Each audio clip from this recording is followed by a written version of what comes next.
제3강 호선의 주홍글 씨에 대해서 잠깐 하겠습니다. 하고 이어서 또 딴 강의 하는데 호선의 주홍글 씨 합니다. 이건 사실은 호선에 대해서 나중에 호선의 생애 전체를 자세히 할 때가 있습니다. 그 이제 미국 문학사를 우리가 본격적으로 근대 이후 문학사에 들어가면은 그때 호선 자세히 하고, 오늘은 우리가 지금까지 미국에서 지난주까지 종교가 미 대륙으로 필그림스 파더들이 간 뒤에 얼마나 그 신앙을 중요시했는가, 하도 중요시해서 신앙을 바탕에서 만들어진 나라가 미국이다, 그 얘기를 했잖아요. 그래서 이제 그 연장선에서 주홍글씨를 간단하게, 주홍글씨 하나에 대해서만 간략히 하고 넘어갈 생각입니다. 그럼 이제 다음부터는 완전 미국 문학으로 들어가게 되는데, 자, 이게 나타넬 호선입니다.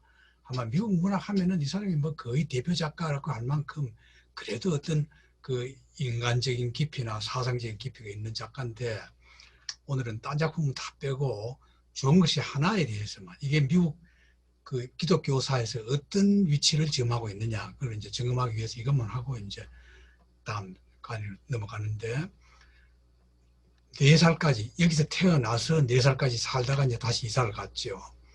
나타넬 호선의 이 집에 이사 가서 여기서 이제 성장한 겁니다. 근데 이런 건 나중에 우리가 나타넬 호선 본격적인 생애할 때 쭉 하는데, 오늘 하는 건 주홍글씨거든. 그럼 주홍글씨는 뭘 소재로 하느냐? 마녀재판을 소재로 한 겁니다. 마녀재판이 어떤 거냐? 이걸 이제 유럽에서 마녀재판은 길고 긴 역사지요.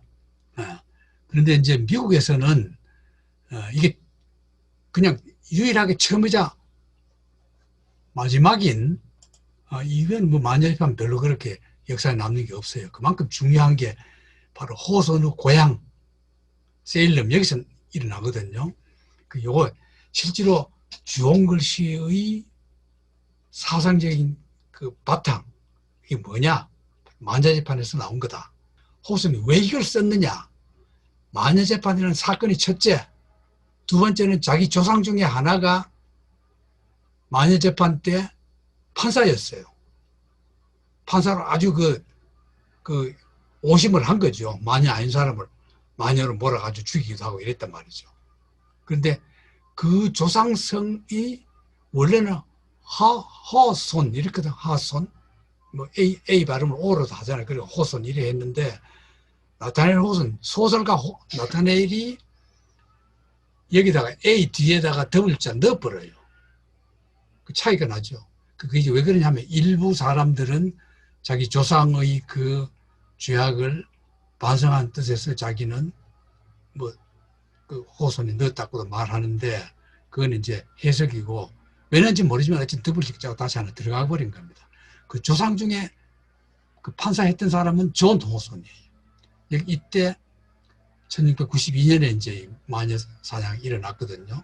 일어났는데 1992년에 세일럼 빌리지라는 조그마한 마을에서 세 소녀가 발작을 해요. 이게 이제 그 마을에 있는 그 처녀들이 새벽에 몰래 저끼리 모여가지고 막 의식을 합니다. 그 발단은 뭐냐? 서인도 출신의 그 흑인 하녀, 그 원주민 하녀가 와서 뭐라고 자기들 그 기독교 아닌 그 이교도들의 그 이제 막 흉내도 내고 주술 외우고 뭐 우리 무당들 군내림 하듯이 그런 거 하잖아요. 막 이렇게 춤도 추고 하는 거. 그걸 보고는 얘들이 그게 재미있으니까 따라 하게 된 거예요. 이래서 이제 그걸 보고 그걸 목사가 봐버렸어요. 보고는 보니까 자기 딸이 그 있거든. 이 딸을 불러다가 왜 그러냐? 충하니까 몰라요. 그래서 세 사람을 충하니까 나중에는 이거는 보통 일이 아니다. 정신병원이 아니고 마녀가 든 거다. 그러니까 따지니까 제일 만만한 게 바로 이제 이 빨간 글씨 한 이 여자입니다. 서인도 제도 출신인 목사, 하녀 티투바. 이걸 이제 인종도 다르거든요. 백인이 아니고. 그러니까 이걸 이 여자를 막 학대하니까 막 불어요. 너 그냥 시인하면은 용서해 준다.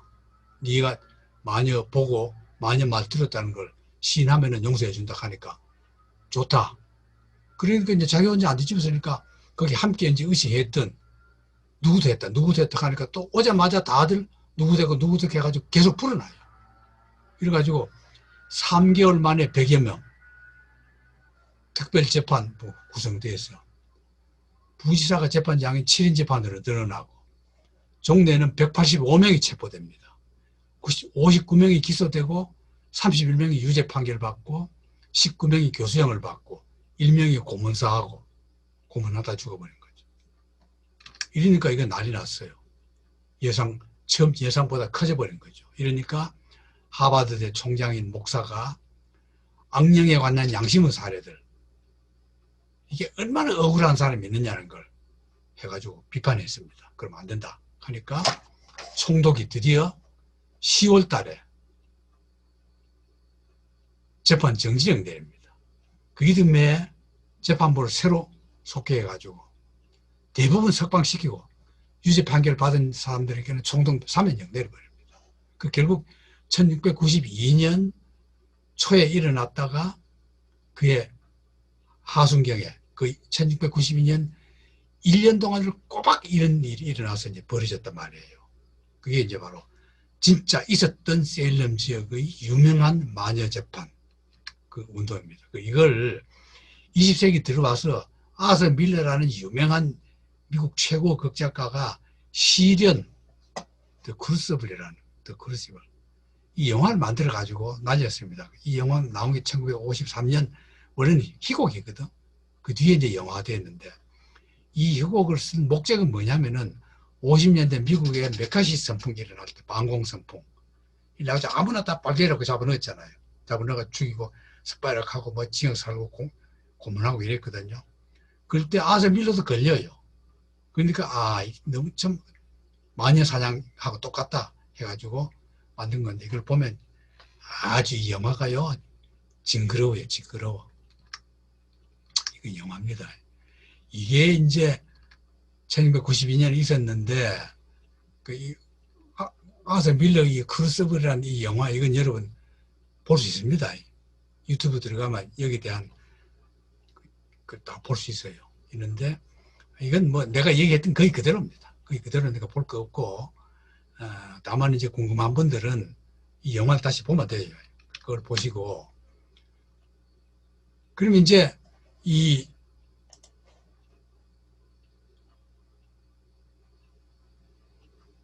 호손 자기 선조가 그랬거든.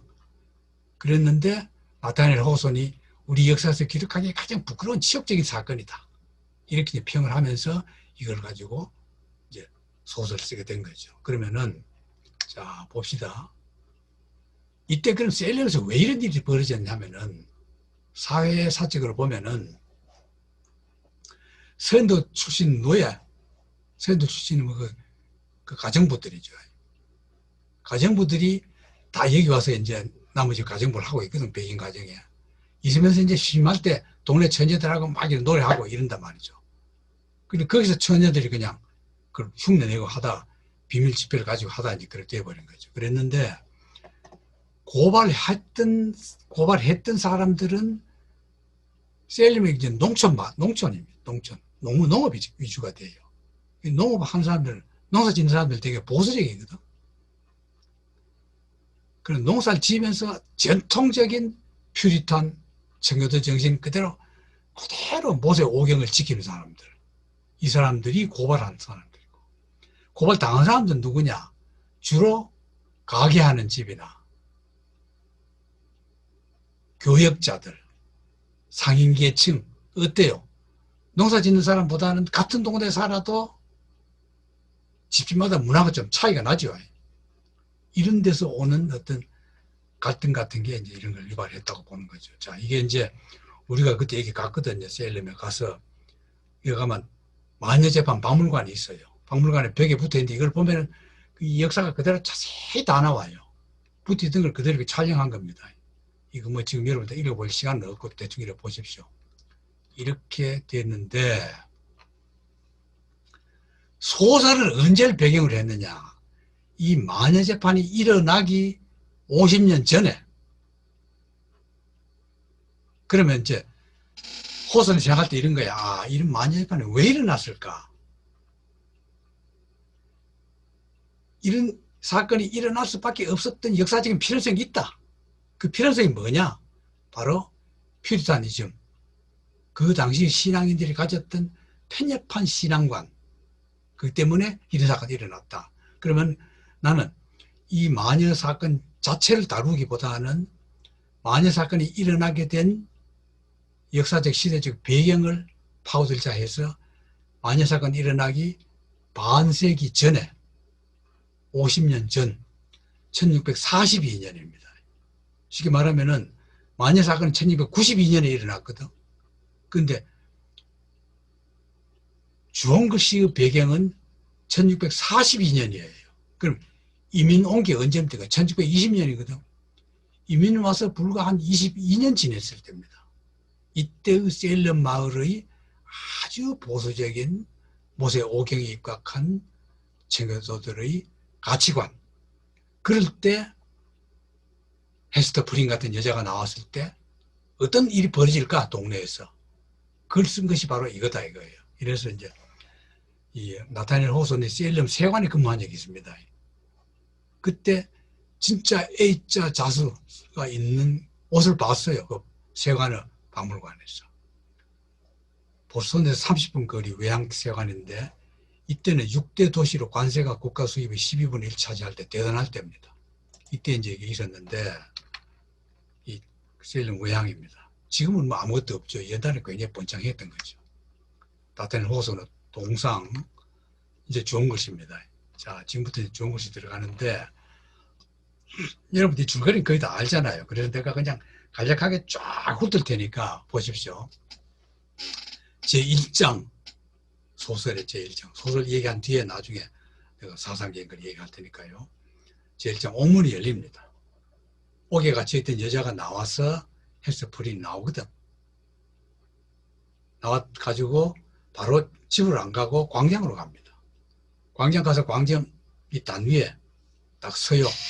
서서 여기 A자형, 이 가슴 여기에다 이제 A자형을 주운 글씨로 딱 해서 에덜트라는 에덜트리라는 이 이제 간통녀라는 걸 보여주는 거죠. 나는 간통녀입니다 하고 여기 써붙여가 다닌 거예요. 그래가지고 있는 겁니다. 그 여인은 우도 가슴에는 깨끗한 빨간 천에 금실로 정교하게 술을 놓아 꼼꼼한 무늬로 가를 뚫은 A자 심볼 오브 에덜트리.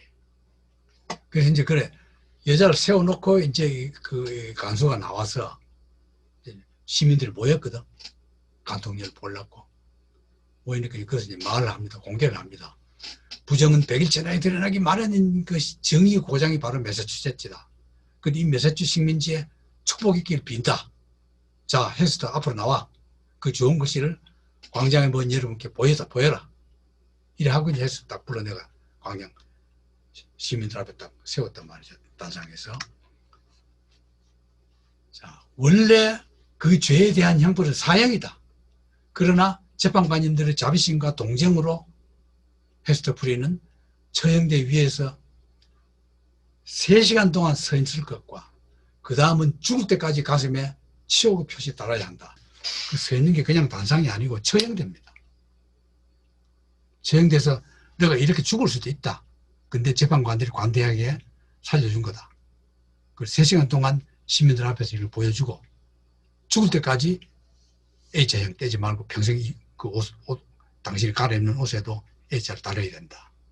그렇게 판결. 외출해도 이걸 달아가지고 외출해야 돼요. 그 이제 공개를 합니다. 근데 이걸 남편이 봐요.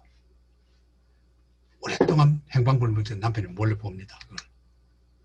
그 헤스터 프리노스는 모르죠. 자, 이렇게 총독과 존 윌슨이 이제 옥에 있는 동안에 이제 이건 이제 시간적으로 도치법입니다. 나와서 그래 된 거고 나오기 전에 그럼 이제 옥살이 하나 나왔거든. 나한테 옥에 있을 때 어떤 일이 벌어졌느냐. 총독이 보스턴 최고 목사에게 그 죄를 받아라. 남자가 누군지 밝혀라. 그러니까 최고 목사가 디스데일 목사에게 이름이에요. 디스데일은 굉장히 젊고 시민들이 존경을 받는 가장 실력 있는 젊은 미남의 목사입니다. 매력 있는 목사입니다. 이름합니다. 왜? 디스데일이 바로 헬스터 프린하고 간통을 한 그 목사란 말이에요. 근데 그걸 모르니까 디스데일에게 맡기니까 디스데일이 당신의 마음이 편안해지고 이 지상에서 받는 형벌이 당신의 영혼을 구제하는데 조금이라도 효과가 있다고 생각한다면 당신과 함께 죄를 범했고 당신과 함께 괴로워하고 있는 그 사람의 이름을 말하기를 바라오. 여러분 이거 어떻게 생각해요? 자기가 그래놓고 자기 애인이 벌써 이제 이런 공경에 처해 있는데 자기는 목사니까 그 신문해라. 이래 뻔뻔스럽게 말했단 말이죠. 내가 보기엔 뻔뻔스러워요. 이거 뭐 여러분 영화를 다 보십시오. 이게 이제 서 있는 장면입니다. 이렇게 여기 이제 H자 딱 세워놓은 거죠. 이게 이제 처형대입니다. 처형대. 여기 구멍이 있잖아요. 여기에 판자를 놔두고 이 위에 서거든. 그럼 이 위에다가 처형대를 만들어요. 만들어가지고 밑에서 당기면 판자 구멍으로 툭 떨어지거든. 그럼 판자가 탁 이렇게 옆으로 비켜버리면은 그 목에 밧줄 걸려가지고 밑으로 툭 쳐지면서 밧줄에서 목에 걸려서 죽는 겁니다. 교수형이죠. 교수형. 나머지 뭐 볼 거 없어요. 그런데 헬스터 프린이 말합니다. 싫습니다. 그러니까 자기 애인 딤스를 쳐다보면서 이것은 가슴 깊이 찍힌 낙인이므로 떼어도 허사다. 어떻게 그게 내가 말한다고 내 죄가 사할 수 있느냐? 안 된다. 그렇게다가 저는 제 고뇌 외에 그분의 고통까지도 참기를 원하고 있습니다. 그분이라는 게 바로 자기를 신문하는 딤스제일이야. 그렇게 말하니까 군중들 중에 한 목소리가 말해라! 이래 말해요. 냉혹하고 날카롭게 말해라! 그 아이에게 애비를 찾아줘라! 이래 말하거든. 이게 바로 그 헬스터 부리는 남편입니다. 남편이 몰래 숨어들어서 그래 말하는 겁니다. 못하겠어요. 헬스터가 이제 창백해지면서 익히 들은 적 있는 남자 목소리 대답합니다. 이 아이는 하늘에 계신 아버지를 찾아야 합니다. 지상 아버지는 몰라도 됩니다. 참 말 잘하죠. 제 여자는 말하지 않을 거요. 손을 가슴에 얹은 채 발코니에서 몸을 내밀고 설득 결과를 기다리고 있던 디레일 목사가 중얼거렸다. 그는 숨을 크게 들이마시더니 자기 자리를 물러섰다. 여자의 마음은 이토록 강하고 넓은가. 제 여자는 입을 열 것 같지 않소. 디레일 목사가 자기 상관 목사에게 신문해버리니까 안 된다. 말 안 할 것 같다. 그래 보고를 한 겁니다. 이미 그건 오랫동안 보고를 안 해요. 오랫동안 신문에서 대답 안 했거든. 3년 감옥에 돌아간 헬스터가 자해를 우려해서 간수장이 이제 애도 아프고 자해할까봐 누가 지켜줘야 된다 하니까 이 간수장들은 그 남자가 헬스터 부리는 남편인지를 모르고 한 영감을 부른 거예요. 그 영감은 의사야. 의사니까 의학적인 지식도 있고 하니까 애 아픈 것도 봐주고 건강도 돌봐주면서 자살 못하게 막아라. 그래서 남편이 불려옵니다. 남편이 감방에 지키고 있어. 아이한테 약을 주니까 헬스터가 처음엔 뿌리치다가 나중에 남편이 그래 말해. 복수를 획책하고 내가 당신에게 복수를 획책하더라도 당신은 안 죽인다. 애도 안 죽인다. 살려둬야 내가 복수하는 쾌감이 있지. 죽여버리면 뭐야. 도로 자기만 살인범이 되잖아요. 그러면 이제 사랑 없는 결혼한 과가 막 밝혀져요. 원래 이게 헬스터 프린이 영국이잖아요. 영국에서 한 나이 많은 남자와 결혼해요. 그게 이제 그 치링워스 남편이거든. 남편은 오로지 학구열이라 의사에다가 연금술도 연구하고 온갖 생약제 치료제도 막 연구하는 그야말로 학문열에 아주 열중인 굉장히 치열한 남자였습니다. 그런데 이제 신앙 때문에 영국에 못 있고 미국으로 가자 하니까 아내 보고 네가 먼저 가서 있거라. 나는 여기서 병원이나 뭐 이런 걸 좀 정리한 뒤에, 재산도 정리한 뒤에 가겠다 했는데, 이 남자가 오다가 인디안들에게 잡혀서 죽을 고생을 다 한참 동안 하다가 나중에 석방돼서 돌아온 거란 말이에요. 돌아와 보니까 자기 아내가 그런 꼴이 당해 있거든. 그래서 이제 광장에 나가서 그걸 본 겁니다. 자, 이제 결혼 의미를 알겠죠. 그런 헬스는 그때 이제 그러고는 나와가지고 삭바느질 하면서 애를 키워 나간단 말이죠. 그런데 이제 시민들이 거기서 그칩니까? 안 그렇죠. 저 딸은 그래도 우리 올바른 신앙 갖도록 그 여자 엄마한테서 딸을 빼내가지고 우리가 키워주자. 그 얘기 듣고 펄펄 뛰면서 이 헤스터 프린이 총독한테 그 자수를 하도 잘하니까 총독도 이 여자한테 자수도 다 맡겨요. 총독 집에서도. 그걸 가지고 가가지고 사정합니다.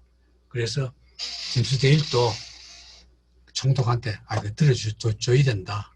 그래서 이제 격리하는 것, 딸을 격리하는 걸 보류하고, 그 다음에 또 치링워스 보복심입니다. 이게 이제 굉장히 많이 나와요.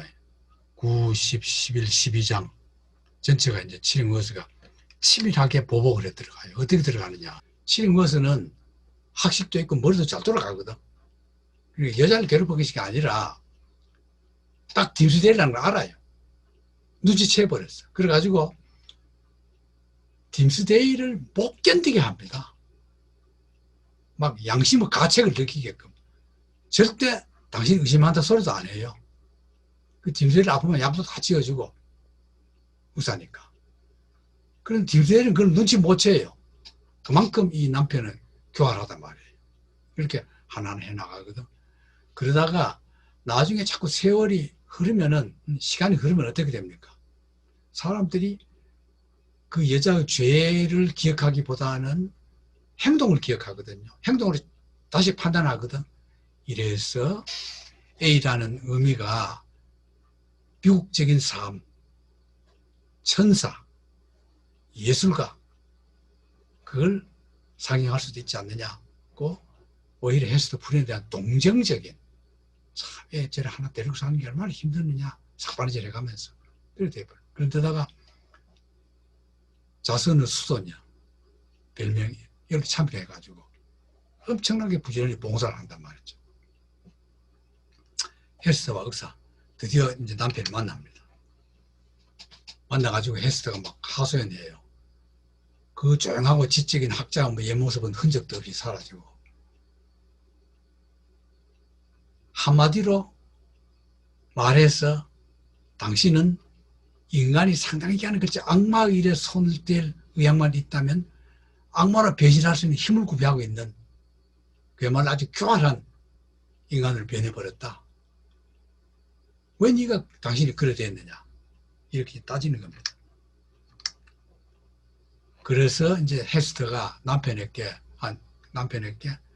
목사를 용서해줘라. 목사가 이제 뼈뼈 말라가지고 막 못 견뎌해요. 장심이 아파가지고. 그럴 거 아닙니까? 미움 때문에 훌륭한 학자가 악마로 변했으니 말이에요. 그 미움을 쫓아내고 다시 한번 사람이 될 생각은 없었지는지요. 그분을 위해서가 아니라 2배나 더 당신을 위해서. 그렇게 복수심에 붙으면은 당신도 나빠진다. 그러니까 상대도 나쁘지만 너가 더 나쁘니까 제발 용서해라. 이런 식으로 설득하는데 안 돼요. 절대 안 들어줘. 안 들어주면서 그러다 나중에는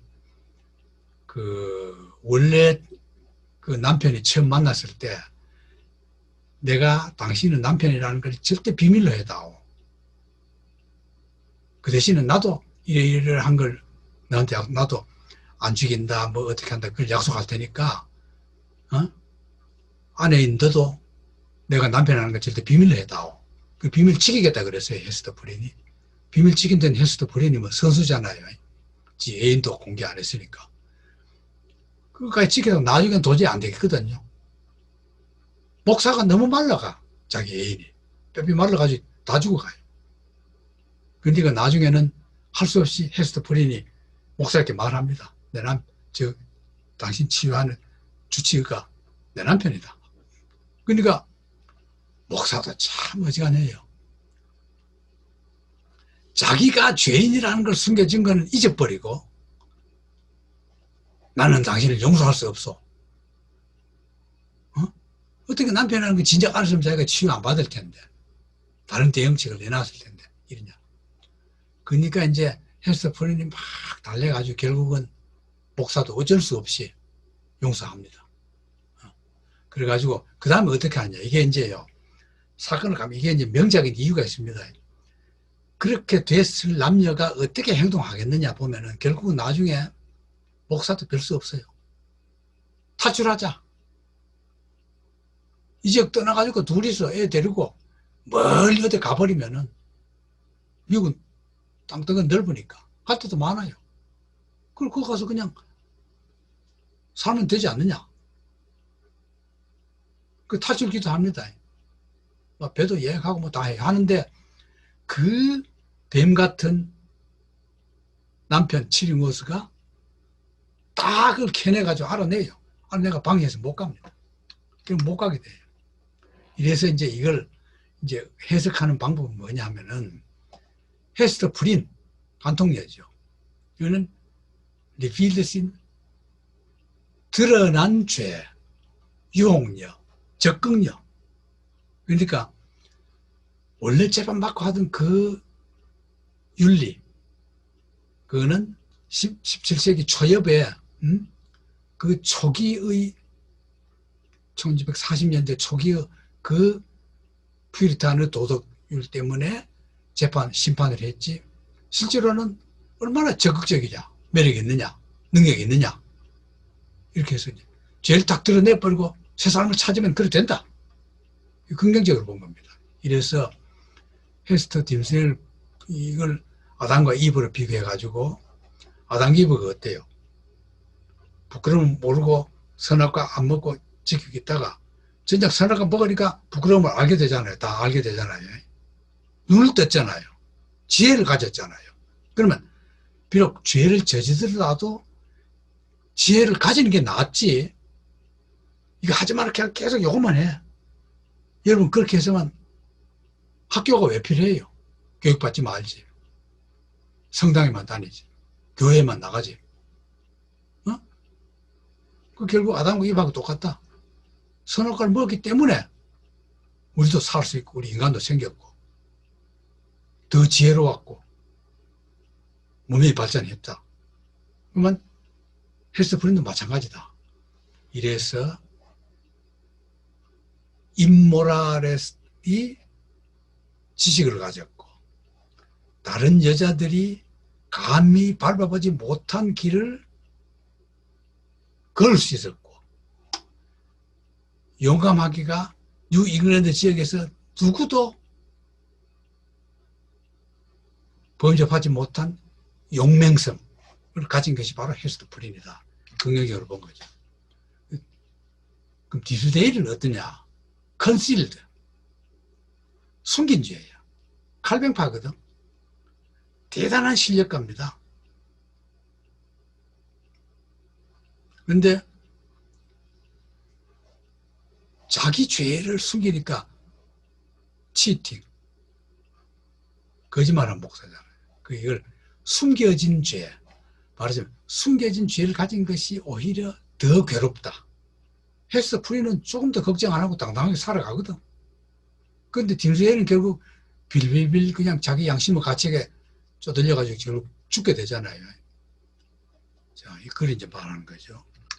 그 다음에 치링워스는 제일 큰 죄입니다. 그럼 호선이 하고 싶은 말은 뭐냐? 용서를 할 줄 모르는 죄가 가장 큰 죄다. 죄보다 더 큰 죄다. 죄인보다 더 큰 죄다. 그걸 말하고 싶은 거예요. unpardonable. 용서할 줄 모르는 죄. 이래서 그 딸이 있잖아요. 딸은 결국 나중에 목사도 죽고 치링워스도 죽고 이 어머니하고 딸만 남거든. 죄인과 죄인은 딸만 남아요. 그럼 딸은 어떠냐? 남편 치링워스가 모아놨던 재산이 호적으로는 이게 아내고 자기 딸이니까 그 막대한 유산을 딸에게 다 물러가요. 물려줘서 딸은 나중에 좋은 일하고 넉넉하게 행복하게 사는 게 됩니다. 자, 그래서 이 자유 개념을 마태복음에 나오는 아들 둘이 있는데 예수가 포도원 가서 일해라 하니까 맞으니 싫다. 그래 놓고 나중에 갔고 나중에 갔으니까 농사가 안 된 거죠. 둘째는 대답도 안 하고 안 가버리고 그러거든. 그러니까 가라 해도 안 갔어. 근데 세리와 창녀가 너보다 낫다. 세리와 창녀는 그래도 말하면 듣는단 말이야. 요한이 너희 찾아와 길 말해도 너희는 믿지 않았다. 세리 창녀는 믿었다. 그걸 보다 네 주지 않아. 요 챕터를 응용해서 헤스트 프린이 오히려 지질한 청교도다. 이렇게 주장하게 됩니다. 이래서 만약에 나다니엘 호손이 주장하는 이런 사상이 미국적인 기독교의 기초가 되었다면은 이보다 50년 뒤에 일어나는 마녀재판이 일어나지 않았다.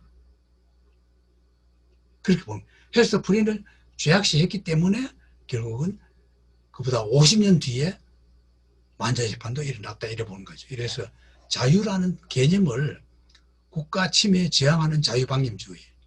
국가가 침해하면 막 안 돼. 지금 우리가 그러잖아요. 자유방임주의거든. 사회 질서도 없어. 코로나도 없어. 내 신앙 자유야. 종교 자유인데 왜 막아? 그런 거 아닙니까? 이게 존 로크 사상이야. 미국 철학이 바로 이런 거거든. 미국 헌법 정신이 이런 겁니다. 존 로크, 나중에 존 로크 자세히 하게 돼요. 독립전쟁 할 때. 존 로크 사상이 기초한 게 미국 독립선언문이거든요. 그 다음에 일본 이런 자유관이 하나 있고, 두 번째는 사회에 예속시키는 평등주의.